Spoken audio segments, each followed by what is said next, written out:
I had no life plan or goals or appreciation for building a company, changing the world. I also didn't have the confidence in myself that I was capable of anything of substance. This was like, sometimes people get lucky. That's how I was raised. And I was convinced otherwise, that, Bitcoin's going to change the world, and that the day I worked for someone else would be a sad day. And some of my closest friends, the guy in that room, looked me in the eye and said, "You can't do this. If not for you, for all of us." I didn't. And that next day I bought my flight to El Salvador.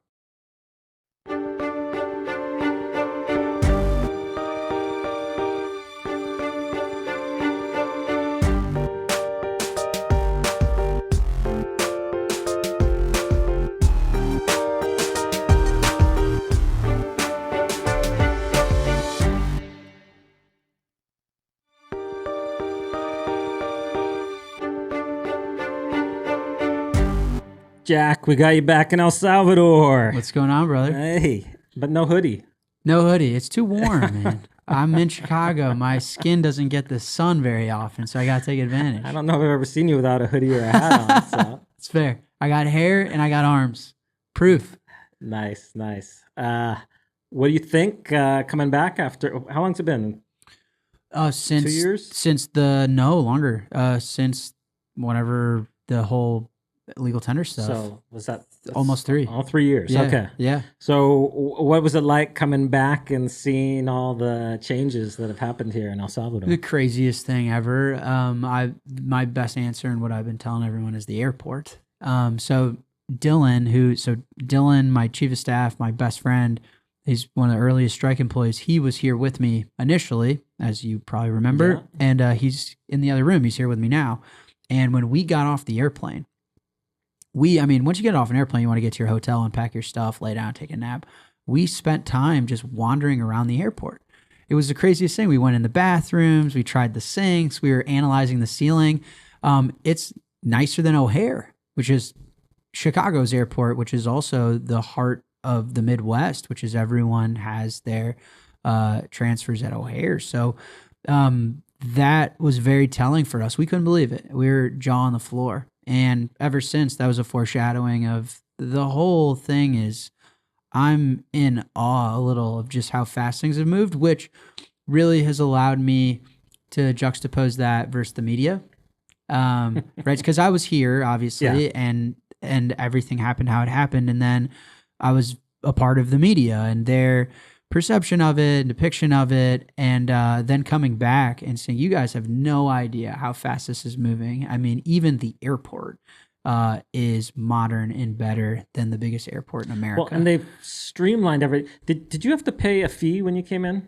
I did, yeah. Okay. Were you able to pay in Bitcoin? Did they have that up and The running, guy or? just didn't understand me. Okay. I'm confident I could have. Yeah. It was just no English. But no, the whole thing was unbelievable. I was shocked. I really was. But they've streamlined that. It used to be like it took forever to get through that part, and then just to pick up your bags. Now I feel like when I come through, I'm out in like 5 minutes sometimes. 100%. I mean, it was a third world airport. Yeah, there's no doubt about that. I mean, I've gone to what's maybe something Bitcoiners can relate to. What about the Africa Bitcoin Conference in Ghana? I mean, that's just a airport that isn't great. And that's what it was when I got here initially. And this was, like I said, it was better than Chicago, which is the most popular, most used airport in the United States of America. So it's blown my mind. I mean, San Salvador, unbelievable. Zonte, I couldn't believe it. I mean, Dylan and I were driving up here, and someone had mentioned, they paved the roads in Zonte. And it was not just paved, like some sections are paved, but other sections have full nice pavers, bike lanes everywhere. I don't know how to describe for people. And Dylan and I's emotions were split. Part of us were like just so in awe and happy and motivated and confident and inspired by, when would I have been able to witness change and progressive progress like this, being born and raised in Chicago? Never. In fact, Chicago's probably gone in the wrong direction, right? So I just couldn't believe it. But there was part of me that was like, man, it was so charming in Zonte to go outside my hotel room and, play like hopscotch to get to your place, right? And it's just, I couldn't believe it. I don't know. I'm a little lost for words, and it's genuine. And it does make me understand the delta between the media and what's happening, which we've always known as Bitcoiners. And I mean, you and I use particularly, but me in the role I've played in the relationship I have, I've always known the delta, but actually being here and realizing like, oh man, it actually is a lot of work to build a new airport. You've right. So anyway, it's mind blowing. It really is. When you were here, was the bypass open yet? To get to the city? I don't think so. Yeah, so I think that's new too. Yeah. So now you have this direct shot to the city. This is beautiful. Come down from San Salvador. You have this beautiful ocean view now. At night, they have these LED lights that you kind of go through that are all the Salvadoran flag. It's just it's this sense of pride and growth in the city. And everywhere you go, there's construction sites. Yep. It's I always tell people that 10 years ago, the biggest issue was employment. Most people were unemployed, and if they get a little bit of work in the month, it was a good month. But now the complaint I hear from businesses is there's not enough workers. Like there's so many projects going on that all the good workers are gone, which is a great problem to have. So wages are going up. Life is getting better for people. And of course, it's not all overnight. It's not like there's not problems here still and not poverty, but to see the amount of change that has happened in just a few years, it really is mind blowing. Yeah, it's a proof of work, because seeing a new airport, which is different than a road paved, it's like, holy shit, actually doing the work takes time and like real proof of work. And that's what you realize actually being here is you're like, my goodness, this country is transforming itself and inspiring everyone else. I mean, it always felt like they wanted to be the Singapore of Latin America. I love that analogy. Yeah. It felt that way. Like I've told on other podcasts, meeting with the government at the time, we'd spend meetings just listening to music, right? They were just so inspired. They had great taste. It was tough on crime, clean, innovative, technologically forward, hard money. And so the Bitcoin part was always just a slice, which Bitcoiners don't care to listen to, and maybe some of them don't value, but that's the truth. And being here is like, wow, proof of work to really change society, cities, countries, and realizing, well, shit, if I had to rebuild an airport, it wouldn't take me a week either. So that was what I realized is in the detail. So no, it's remarkable. It is got to be the craziest story of our time when it comes to a sovereign nation. Yeah. I think that, like you were saying, that the Bitcoin is just a slice. That's the hardest part to really be able to articulate to people, because the Bitcoin aspect is synergistic. It did put El Salvador on the world map. It has brought in investment. It's brought in, tourism and all these things, but it's not the only piece. And so people want to say like, oh no, it's because they cut down on crime. That's it. Or this is it. I'm like, no, it's all part of the same package of going forward, embracing technology and bettering the lives of the people. You peel any of those elements out, it's not going to have the magic formula that it has now. It was always that way though. When I even the very first meetings, it was how building architecture influences people and society's energy. It was I spent a lot of time listening to music with the president's brother. And at the very end, I would say, and by the way, obviously hard money benefits the populace. Yeah. And what do you think about things like legal tender? And that was like the last 5 minutes. And I was like, well, I'm not a musician. I can't play instruments. I don't know anything about building architecture, but I can maybe help out with that part. But it really was just a piece of the vision that they had. And by the way, you can't ever accomplish anything of this scale and size without clear vision and conviction. And so there's no such thing as an accident at this scale and this size over this amount of time. Yeah. And so I hope at this point people appreciate that about the president as well, as really remarkable vision, especially where the country was. So, yeah. Well, and having that low time preference too of like wanting to get things done, but also realizing that great things do take time and work. And so, most politicians would have backed away from Bitcoin when it started to go down in price after adopting it. But this administration instead just doubled down, and because they got the long run pictures, like everything else that they're doing, they realize, yes, we're going to get a lot of criticism up front. The crackdown on the gang, same thing. But they realize the long-term goal of what they're going to achieve for the people makes it worth taking the flack during that time. Yeah. And so they just let it roll off their back and keep focused on building. And you mentioned the airport. They're actually, so they just finished that whole new wing to it. And now they're adding another section to it because they have all these European and Middle Eastern carriers that want to start servicing El Salvador. So they're expanding it again. Yeah. It's amazing to see. It's just like this continual progress. Yeah. Well, I mean, winners are built with conviction, with vision, with low time preference. I mean, value is built compounding over time. And so like I said, born in Chicago, I've never been able to witness that in another country, right? How the hell would I? Yeah. And so it's just really cool to be able to see. And I'm happy for the people. I'm happy for Bitcoin Beach, like not only just Zonte, but all the people that I was able to meet and build relationships with back in the day. Just like, yeah, it is got to be one of the cooler stories of our time for sure when it comes to sovereign nation and inspiring and changing the world. Really, it's the coolest story in the world right now. It really is. Yeah. So I'm curious to hear how things are going at Strike. With, I know El Salvador was the second country that you guys launched in? Yeah, I got a crazy story of how I got here, but yeah, it was U.S. and El Salvador, and U.S. barely. We didn't have all of our licenses and everything we have today, so it was like. Well, tell us the crazy story. So, well, it was February of 2021. I got a big acquisition offer for Strike, and I think people know me at this point as very passionate, convicted. Die on the hill, energy. But at the time I was very young. I think I was 24, and someone offered a lot of money, and I signed the term sheet. I actually don't know if I've ever told this story publicly, but it's relevant to my trip to El Salvador. I was ready. I was like, this is enough money for me to work on Bitcoin forever, stack sats. And I had no life plan or goals or appreciation for building a company, changing the world. I also didn't have the confidence in myself that I was capable of anything of substance. This was like, sometimes people get lucky. That's how I was raised. And I was convinced otherwise that, Bitcoin's going to change the world, and that the day I worked for someone else would be a sad day. And some of my closest friends, the guy in that room, looked me in the eye and said, you can't do this. If not for you, for all of us.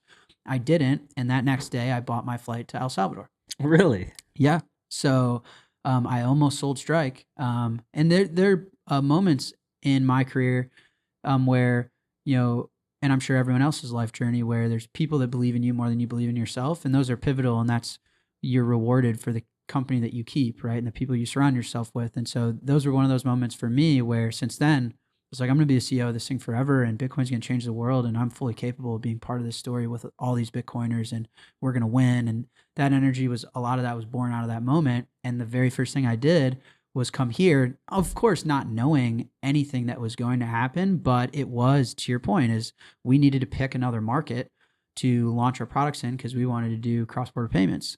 And I was aware of you guys and the fact that there would be people, other humans that wouldn't think I was out of my mind. So I DM'd you on Twitter and we came. But we almost didn't. I almost said sayonara, and I mean, I would have worked on Bitcoin, but who knows where I would be. Yeah. So have there been any times since then? I know as running a business, there's lots of ups and downs. Have there been any times where you've been like, man, maybe I should have just taken that? And I've never regretted that, only because what happened shortly after, right? I wouldn't change anything, and I'd sacrifice myself for, and I've said that, right? In order for things to go how they've gone. But no, I mean, yeah, you've run a business and run many businesses.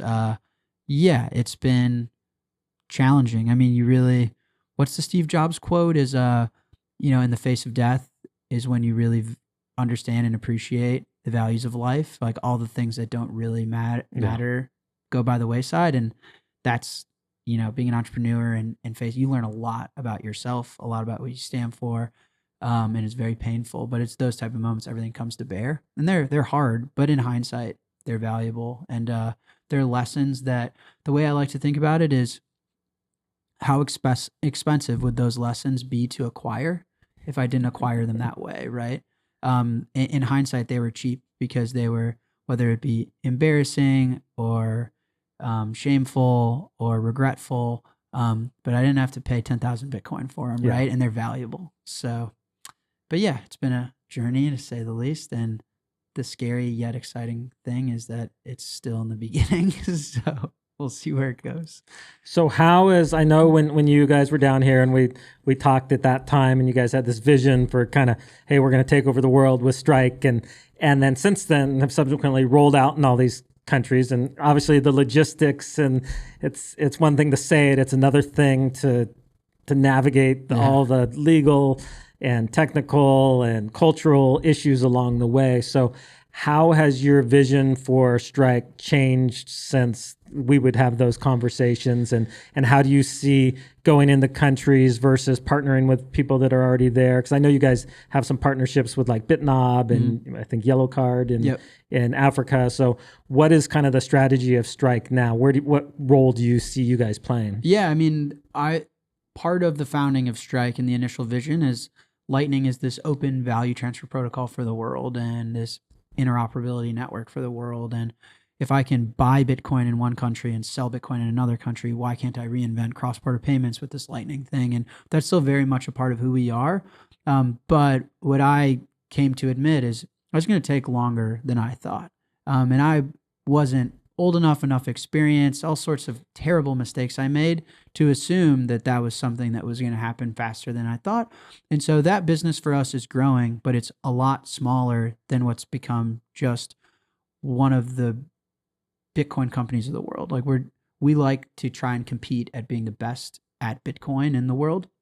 We achieve that just by focusing only on Bitcoin. Like I think if I told Brian Armstrong, hey, we're better at Bitcoin than you guys, I don't think he'd be offended by that or disagree, because he doesn't care much about it. And like we built fancy batching fee estimation software for free on-chain withdrawals for our customers, and they built Base, right? And so that's where, as far as a business and our growth, I mean, Strike's now a growing, profitable business, which was far from when I came here the first time, right? And so that is us realizing we've grown into a lifestyle brand, and with the technology, the licenses, the product, we do Bitcoin really, really well. So if you're interested in high quality Bitcoin financial services, you're probably a customer of ours. So that, I guess, I don't know if people want to call that a pivot. It's still very much under the umbrella, and we still do that. I mean, the business of cross-border payments is growing, but it's certainly a fraction of, we sell a lot of Bitcoin. Okay. So that's become a big part of the profit driver for you guys. That's our business, biggest business line by far. In fact, one of the things I have to figure out is, I'll get introduced on TV as like this payments app, which we are, but we sell a lot of Bitcoin, and majority of our business, like a vast majority, is from that. And I think it goes to show just where the different use cases of Bitcoin are in their development and adoption throughout the world. It's not a problem at all. We were early to something that I think, how many startups have been founded? You've got David Marcus. I think we were very early, which I'm proud of. But I certainly, in hindsight, should have been selling Bitcoin from day one. Well, that's like any business. You get into it and then you realize you have to pivot. Of course. Hardly any business actually winds up with the business model that they expected to have. Yeah, totally. And everything, I also... I think there was a point in my career too when the El Salvador stuff happened. I think, just to run through the timeline that I had, we raced the IndyCar. So Strike was going to get acquired. It didn't. I said, I'm going to be the CEO forever. I come to El Salvador. What happens. In the middle of that, we raced the Bitcoin car at the Indy 500. I remember that. From that, I went to Miami and we made the legal tender announcement. From that, we partnered with Twitter and integrated Lightning into like the first public company. And in that experience, I was so young, and I think there are a lot of people that, bad people that came around, and I didn't really have the foresight and the knowledge to understand anything, to be honest. And from there's just a lot of bad stuff. I was just bad like the venture capital, like all the bad, scary things that people foresee about VCs and Silicon Valley. Like I became a victim to a lot of that stuff. And so it also really birthed this energy that I have now as a CEO is, we want to be profitable. We stack sats with our cash flows. We hold like way more than 50% of our treasury in Bitcoin.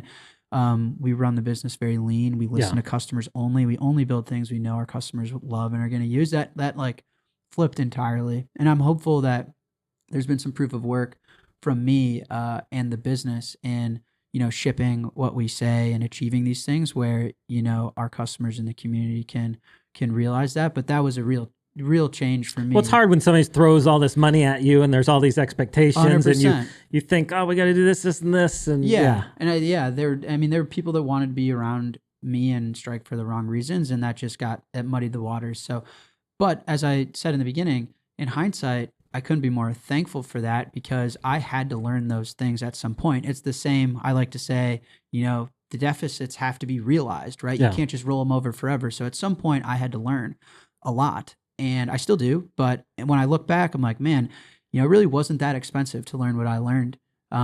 Imagine what I'd have to pay if I had to learn it a different way. So in hindsight, or even now, it's better to learn it early on. 100%. So in hindsight, I'm thankful. But yeah, now we like to think of ourselves as a Bitcoin financial services business, and we try and be one of the best in the world and one of the most available. So on the topic of the partnerships and such, our biggest market's the United States. Not only because we've been in it the longest, but it's the wealthiest, right? Mm-hmm. I think it's no secret that, if Bitcoin's being acquired at whatever X amount of billions a day, GDP and wealth is a good indicator of the percentage market share. And so the US is a big market for us. And through that, we realized Europe and the UK. So we'll launch the UK, we're hopeful, in June. So we're recording this. It's not June 1st yet, May 30th. And so hopefully less than a month, we turn on the UK. And those markets, we went out and did everything the right way ourselves. Where we know that those are big markets. We wouldn't be able to scale on partners. And so we're one of the most licensed companies in America. I think I have more money transmitter licenses than Coinbase, actually. And Europe is on us, and UK. And then market like Africa and a lot of the stuff throughout Latin America, we've partnered. It's both because the main reason is it's difficult for us to do it on our own. Yeah. No, it's much better to have somebody with local knowledge that understands the needs of the local market. Yeah, well, do all the hard work. And the banking infrastructure isn't there. There isn't a lot of like API. There's so much middleware infrastructure for a company like us to say, hey, we're in Europe now. And it's been hard for us to find it. Like, what's crazy, if you look at our registration, so one of my favorite stats ever is my KYC bill every month. So every month I onboard a bunch of customers. I got to pay a bill to KYC them, which is ridiculous, but a different story. Outside of America, what two countries do you think contribute to my KYC bill the most? Countries. So you could go in Europe. We're in almost 100 markets, actually 100 exactly now. What countries would you say? El Salvador? No, I wish. It's Argentina and Nigeria. Really? Yeah. And so we get a ton of users from those markets. And we've tried so hard, like, you know what they would want even more? If they could connect their bank account and buy Bitcoin from us. Because the product is just stablecoin and Bitcoin and Lightning. And we have a phenomenal wallet, free on-chain withdrawals, Lightning address, all the great features. It's custodial, which if you're okay with that, the user experience is phenomenal. But I can't find on and off ramps. I can't figure it out. And so the partnerships in Africa is trying to connect with these customers has just been difficult. And Latin America has been even more. So we've directly invested in the markets that we know. I mean, the growth there for us is phenomenal. And the business line is super profitable. And then for the other markets, it's still going to be a journey for us, which I think it is for everyone else, is how we can build the infrastructure to make it happen. So partnerships is our best first step, I guess. We were on a call. We do these weekly calls with the different. We're kind of helping raise funds and walk alongside all these different circular Bitcoin economies around the world. So once a week, we do a call with one of them to kind of spotlight them and do Twitter Spaces. And so the one it was in Zambia, right, Paco, that we did last week. So Bitcoin Victoria Falls. And so we were asking them, hey, what wallets do you guys use? And I mean, Blink was one of them. I think Wallet Satoshi. And they're like, Strike is great because they said that was the only one that allowed them to interact with mobile money in Zambia. Mm-hmm. And for them, they said that's more important actually than the banking system because the majority of people don't have bank accounts, but everybody uses mobile money. Yep. And so I was like, wow, I didn't know you guys were in Zambia and had kind of navigated that to integrate with the mobile money system there. So that was, for me, that was very encouraging to hear that. Yeah. I mean, a few things on that. I want to get the product in as many places as we can. One, obviously, we have an interest in that as a company, but I think we are really good at Bitcoin. Like when people complain about the on-chain fees, when we offer free on-chain, because we do batching and fee estimation and all the things that any reasonable Bitcoin service should do, but Binance and these services haven't found a way to achieve that. We want our products available because I think it represents Bitcoin. I would rather customers use my software than Brian Armstrong's. Yeah. And again, I don't know if that's offensive to him or not, but it's just goes to our focus and values and ethics and stuff. So we try and get the product in as many places as possible. And then as a business, what we've realized is both the best way to monetize these products and the best way to get more customers, because it's the value is interfacing with the legacy world, is people need to either get in or get out, use it for cross-border payments, use it to live. And it's a good business line. And so for Africa, we've tried to get that done. But our baseline, like in Argentina, we don't monetize that product at all. That KYC bill is just on the house because we can't figure out that last piece. But I'm just proud that they have a Lightning wallet. And when ordinals clog the chain, like I'll batch you for free. And I think it matters that there's companies out there that are doing Bitcoin the right way. It's been a long time coming. One of the reasons I started Strike, really, I didn't have faith in Coinbase. No, it's crucial because when you do all this work to onboard them, and then when they have these fee spikes and they don't understand even why, and then you try to explain to them because some idiot wants to put some monkey JPEG on, and they're like, what? Like, you told me this was better money. And so it's crucial that there are tools like Strike there to kind of go around that. So. So that's been the goal, is just get and I mean, Bitcoin's global money, right? Yeah. And so it's a natural advantage that we have as a financial company, is that we can launch our products in another market and we have a target audience. It's also insane, the network effects and the economies of scale that come with being a Bitcoin company. Uber could have maybe convinced everyone in America to not use cabs and use some random person's car, but then replicating that in another market is a lot of marketing to just convince people, hey, don't get in a taxi, get in this random dude's car. And we don't have that challenge either, because Bitcoin is a marketing beast on its own and it carries its own brand, and that we can launch in a market and get users immediately. So it's been fun. It's been hard. I mean, there's always been rules. So a lot of the US and, Phoenix leaving America, there's always been rules. They were never really enforced. Yeah. The post FTX world is obvious. And so it's been difficult because we've always wanted to do things the right way, for the mere reason that I want this company to exist forever. I want to be the CEO forever. I want to pass it to my kids or whoever, right? And so we had to follow the rules. So that's just taken time and energy and all sorts of nonsense. But we're getting there.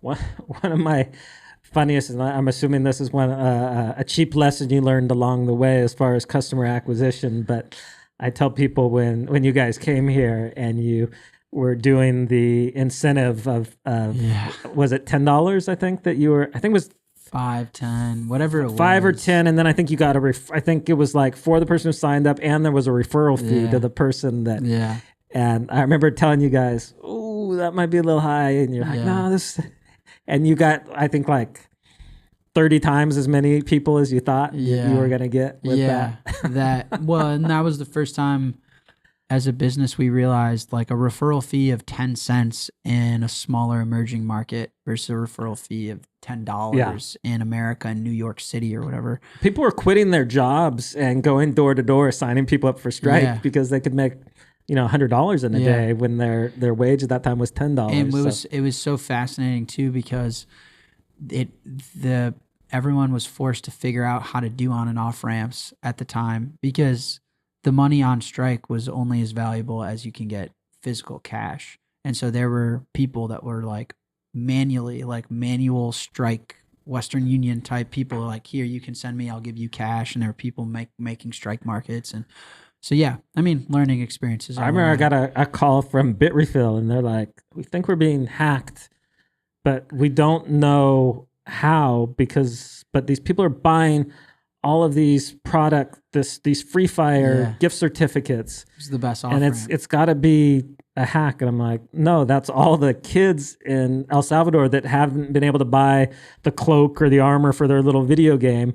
They now have access. They don't have credit cards, so they could never do it before. But now with Bitcoin, they can buy that. And he's like, it's the most we've ever sold of any product anywhere in a day. And it's all come from El Salvador. It was actually a lot of these learnings where we put BitRefill's in the Strike app now. And it's that's awesome. Particularly popular in a lot of these markets because it is a natural off-ramp. That's a lot of the product market. And it helps them. They don't have another option. Like if they don't have a credit card, they've been kept walled out of a lot of these things. 100%. Now they have access to it. Yeah, 100%. Yeah, the gift card BitRefill model's genius. Again, in hindsight, I didn't come up with it, unfortunately, but it's great. And it was through these learnings where we were able to watch users get capital in the door, and then we're just like really a ton of money going to the BitRefill Lightning node. Yeah. We're like, wow, we should probably partner with these guys, optimize the user experience a little bit. So yeah. My favorite was there was a car wash in La Libertad, and they started advertising free car washes. And when the people would come in, they're like, yeah, all you have to do to get your car wash is sign up for Strike. Yeah. And they were getting the referral fee off that. So they're making like twice as much as they were on a normal car wash. They're getting I love, USDT. I mean, obviously you can't, those things aren't sustainable and you have to make adjustments. No. But I love seeing like the Salvadoran innovation and them like, oh, hey, we can do this. And it was fascinating to watch, like, hey, these people are very sharp and business savvy. They just haven't had opportunity. Yeah. And now we're seeing that explode on a much bigger level. Yeah. And it was also just like having a venture capital American business come and try and figure out this market. I don't know. I'm sure it happened before, but I'm not aware of it, right? Like we didn't have a playbook when we came here. We had no idea what was going on. So that was also cool to be a part of, but I'm sure cool for Salvadorans to be oh, there's a ton of VC money that's here to make our lives better somehow, and we're going to collect referrals, and we're going to test their stuff, and we're going to get bonuses, and they're going to buy pizza, and we're going to go to meetups. So that was also fun and interesting. And I feel like now I'm sure all sorts of Bitcoin companies and everyone's lobbying to get these customers and hire these people. But back in the day, it was new. I mean, it was you guys. You guys were here for a while, but I mean, as far as venture-backed American businesses, I'm sure we were one of the first. No, you guys were definitely I think BitRefill was here. Yeah. They had somebody here, but other than that, there was hardly anybody out there. So now it's fun seeing that. I don't know if you've heard about Bitcoin Berlin, but there's this another town in the coffee country that is onboarding all these business replicating. I mean, obviously there's businesses now throughout El Salvador. You can buy the major grocery store. You can pretty much live on a Bitcoin standard easy here. That's not saying that all businesses take Bitcoin, but all the, the salons, the major department store, the Super Selectos, the major supermarket, the Price Mart, which is like Costco. Yeah. And they actually work now easily. Like all these different companies have come in and are providing services in different places, including Strike. Yeah. So it's It used to be kind of stressful because you're like, oh, is it going to actually work? Now, like you use Bitcoin because it's the easiest thing to pay with. I met with the government today earlier, and we reminisced over, I was very nervous about the timeline, and my opinion, and I think yours at the time too, was, there's no rush. it's not gonna. There's no way you integrate Bitcoin into a country in 60 Yeah. days. So yeah, but in many ways, I think.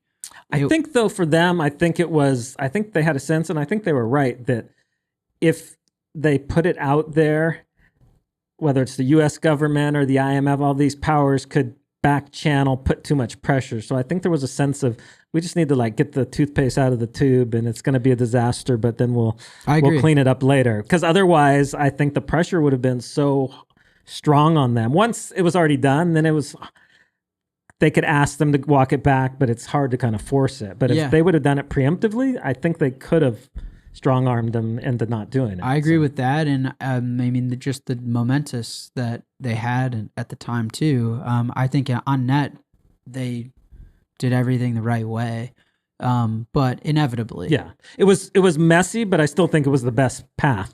I think waiting would have been a mistake. Yeah, so. I mean, you're emerging, third world country, and you're tasked with adopting Bitcoin. What the hell do you do? Like, if I were tasked that homework assignment, I have no idea, right? Like, I think there's no perfect path. And in hindsight, and not to say that it wasn't courageous and at times painful and grueling, but in hindsight, I mean, pretty flawless. I mean, I know the mainstream media is like, writes shit about me all the time. So saying that is going to maybe get them, well, no, the Chivo, this, that. But I mean, really, honestly, I mean, they, in all the battles with the IMF, they were able to weather all that stuff, which is great.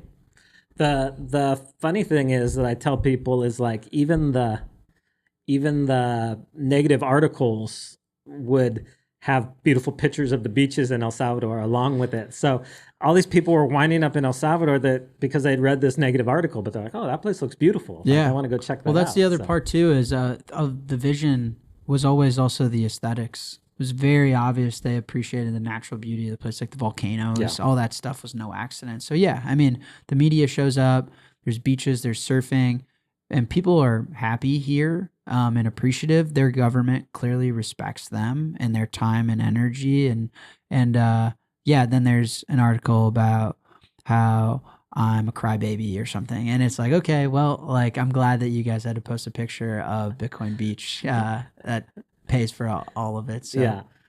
No, I really think that what they say, all publicity is good publicity. Yeah. I think that's been the case for El Salvador because all these, haters have like harped on, and it's just made people want to come down and see it for themselves. And then when they see it for themselves, they're like, no, wow, there's something going on here. Even I'm Kathy Wood. Yeah. What Kathy about that? Wood I couldn't believe that tweet storm. Amazing. I don't know if her projections of, what did she say, 10x in 5 years? 10x in 5 years. Might be a little optimistic, but I'm here for it. Be happy to see that. I'm sure. I don't want to put words in your mouth, but I'm curious. Do you sense just a different level of optimism here versus when you were here 3 years ago? Yeah, of course. It's palatable, huh? Yeah. I mean, the energy here is to be honest, when you walk through the street and you see some of the police too, I mean, there's like an intention to ensure you're safe and you can express yourself and you can be free, is felt. I went and walked around the block this morning and everyone's out eating. I didn't know people eat morning pupusas. I didn't know pupusa was breakfast food. Yeah, it is a breakfast item. But everyone's out eating morning pupusas, wandering the streets, and biking, and it just was not that way back in when I was here last time in San Salvador. So I was having the meetings. I was staying at the Intercontinental. Is that the hotel? Yeah. And there was a like a festival with like a Ferris wheel and the whole nine. And I tried to go and we couldn't. It was kind of like a little bit of a ghost town. Now that area was particularly bad. That hotel, I don't know why I stayed there, but the energy, there's kids running around at 8 a.m. and morning pupusas before work is totally different.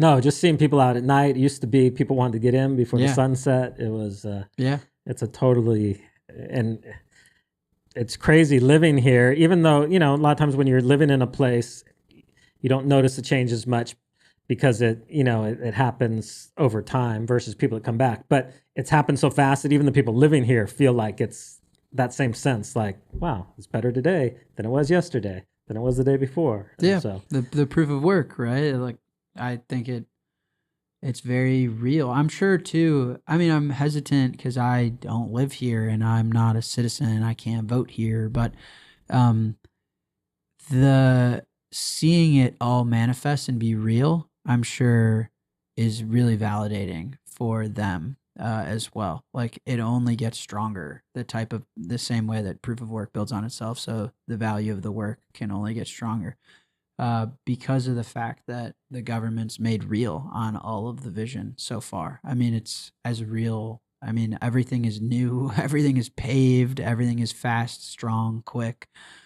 So I'm sure that means a lot to the populace as well. I would assume, at least. no, it does, and not just to the populace, but those who have left El Salvador over the last Coming 20 back. years are all coming back. Yeah. And so, and people say like, oh, the foreigners driving up the price of real estate. Well, actually, it's mostly Salvadorans that are coming back that have been in the U.S., have been successful, and now want to come back and invest in their country. So it's and nobody thought that would ever happen, that people would choose to leave the U.S. to come back here, but they are, and they're bringing capital with them. 100%. It's great to see. Yeah. Well, I'm curious as to what your vision is for the next couple years. Where do you see Strike, and what do you hope to see happen in the Bitcoin space? But I think at this point, the cycles, and I think we're at the beginnings of a bull market. And so my job at Strike is to survive it and manage it and serve customers the best we can. I'm super happy of the markets we're available in at the beginnings of this bull market. And we want to. I mean, survive it is an interesting term to use again, like as an entrepreneur. No, but I know during those cycles, just KYCing people and onboarding them, that in the past you've had these huge, horrible experiences across all companies. Yeah. So I'm sure that's top of mind for you. The like, hey, we need to be ready for this. When it hits. And we want to be ready with products in market that people find valuable, and so we feel like we're at that point. And so that's our focus, is doing right by Bitcoiners and serving these customers, giving them a place to do Bitcoin really well. We don't want people needing to go to Coinbase. Like in the UK, my DMs are just full of, to make this the last day I buy on Coinbase, right? And so we just want to be ready, available, and doing Bitcoin the best we can to these markets. As far as 1 year, 2 years, 3 years, 4 years, 5 years, we listen to customers. That's one of the other things I learned, is couldn't be more valuable. And it's really the best way to build culture at a business as well. As customers matter. We work for them. They don't work for us. And so we've heard, our customers are interested in lending. They want a loan against their Bitcoin. Our customers are interested in different custody models with us. These are they're natural. They're more financial services on top of a new asset class. And so no promises on when we'll do that, but that's very likely Strike's future is, we want to do Bitcoin well. And as Bitcoiners evolve, and there's a lot of new wealth in this asset class, they're going to want to take a loan against it. There's not a lot of new wealth in this asset class. They're going to want insurance. They have home insurance. They have car insurance. Now they want Bitcoin insurance. And so we'll explore those, but we'll put Bitcoiners first and do the best we can to be the best at Bitcoin. I don't know if that answers the question. No, but that perfectly sums it up. I think that's a good note to finish on. Yeah. I don't know if there's anything else that you wanted to talk about or No. make sure people know about. Obviously, people can follow you on Twitter. Yeah, Jack is my real name, so you guys can all find me on the internet. And I'm just happy to be here. I'm excited for the weekend. I don't know. This is just cool. It's a cool experience. Very thankful to you and Bitcoin Beach, reminiscing on this stuff, and even in this conversation. Puts a lot in perspective, talking about like my. It's hard to believe it was only 3 years ago, huh? A lot of it is hard. A lot of this is hard to believe. So, yeah. Also, just thankful to you guys, and you for everything you've done for Bitcoin, for El Salvador, for Strike. So, I guess also felt right to say that in this conversation. No, I appreciate that. Yeah. No, we're thankful for the role that you played and pushing things forward here and being one of the first companies to come down, and For sure. I think it's exciting to know that, El Salvador, even within strike, played like a role in helping you guys think of how you want to go forward. Yeah, 100%. So Yeah, we're and one of now the- you're here for a event that's going to be in the history books. I mean, Yeah. And we're one of the only companies that has the license, which we're really excited about as well. So we continue to invest in the country where we can. We employ Salvadorans. So, no, 100%. Just a lot of gratitude. Going into this podcast studio, I didn't think that I would be a little like going through all of the entrepreneurial journey. And 3 years ago, I'm sitting here like remembering sitting at Villa remembering Letty. young Jack. Yeah, well, I was just sitting in that villa, Yeah. and you would come by and sitting with my high school buddies, and yeah, just a lot of gratitude, appreciation. So thank you, and probably on behalf of a lot of Bitcoiners, thank you. I don't know how much you get that, but appreciate you Well, it's just a privilege to be part of what is happening here. So. for sure. But thank you. You can't make it 3 years again before you come back. So. Totally, I don't plan on it. I don't plan on it. I'll be back soon. Well, you got a studio here that's available to you if you want to come do your podcast here at any time. So definitely make sure you get back quickly, and we got to drag your dad down here. Yeah, so he'll be here. Yeah, I appreciate it.